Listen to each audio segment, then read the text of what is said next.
बताइए, मदद के लिए आगे पप्पू यादव आए थे बिहार में।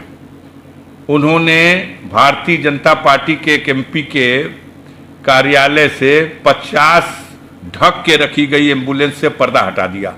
आय हाय, इस गुनाह में बेचारा आज जेल चला गया। ये सरकार और इसमें बैठे हुए इनके मुखिया इतने बेशरम लोग हैं। हमने आज तक एक ही बात सुनी थी और देखी थी कि आपदा की घड़ी में एक दूसरे के बैरी भी एक दूसरे को क्षति नहीं पहुंचाते। बाढ़ के समय जब बाढ़ का पानी बढ़ता है तो किसी चट्टान पर, किसी वृक्ष पर, किसी दीवार पर चढ़ के सांप भी छुप जाता है, चूहा भी छुप जाता है, उसी पे बाज भी बैठ जाता है, उसी पे चिड़िया भी बैठती होती है, उसी पे मनुष्य भी होता है। कोई किसी को नहीं डसता। ये पहली बार नया फार्मूला भारत में दिया गया कि आपदा को अवसर बनाओ, और आपदा को अवसर बना दिया गया।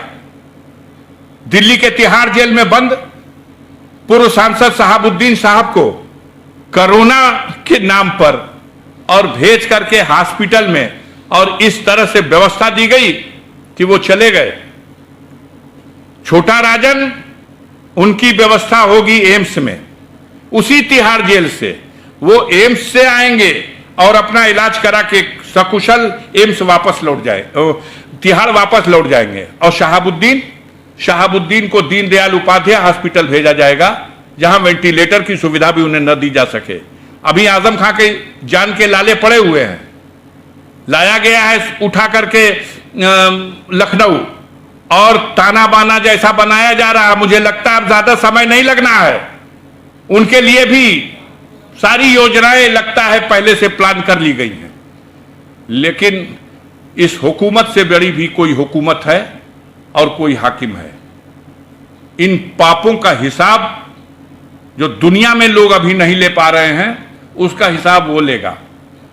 और ये जो पाप इस आपदा की घड़ी में अपने विरोधियों के लिए जो तमाम कठिनाइयां पैदा करके उनके साथ उनके जीवन तक की समाप्त कर देने की साजिश करके, और जो जनता के ऊपर हो रहे अत्याचार हैं, जो आपदा के कारण अपनी कमियां हैं उसको छुपाने के लिए, मूल मुद्दे से ध्यान हटाने के लिए किस किस तरह की पागलपन की बात कही जा रही है।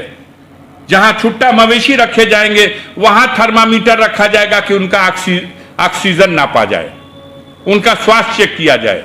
जहां इंसान मर रहा है ऑक्सीजन के बगैर, उस इंसान को ऑक्सीजन मुहैया हो, उसको वेंटिलेटर की सुविधा दे दी जाए, उस मरने वालों की सही संख्या तो कम से कम बता दी जाए। कुछ नहीं। इतनी बड़ी बेईमानी तो शायद सृष्टि के रचयिता ने भी कभी नहीं सोचा होगा कि ऐसे लोग भी बैठ जाएंगे जो विपत्ति काल को अपने लिए अवसर बना लेंगे कि इस अवसर से अपने विरोधियों को उनका खात्मा करने के लिए षड्यंत्र